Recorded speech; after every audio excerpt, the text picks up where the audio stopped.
Hello friend, তো আমরা বে অফ বেঙ্গল পেরিয়ে চলে এলাম সুন্দরবনে।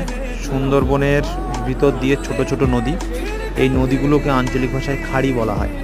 তো এই খাড়ির মধ্যে এখন আমরা এসে গেছি, অনেকে এসছে, প্রচুর বোট, প্রচুর মানুষ। তো আমরা এখন এইবার নামবো একটা দ্বীপের মধ্যে, সুন্দরবনের ভিতরে গিয়ে দেখলাম পথে অনেক বোট টসছে, অনেক মানুষও এসছে। হঠাৎ বাঁদর একটা দেখতে পেলাম, সবাই বাঁদর দেখো বাঁদর দেখো বলে চিল্লে উঠলো, অনেকটা মজাই হলো।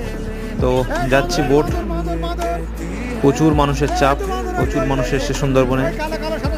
আর সত্যি সুন্দরবন একটা অসাধারণ জায়গা।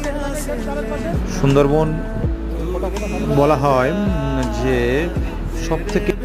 সুন্দরবনকে বলা হয় সব থেকে বড় ম্যানগ্রোভ জঙ্গল এবং টাইগার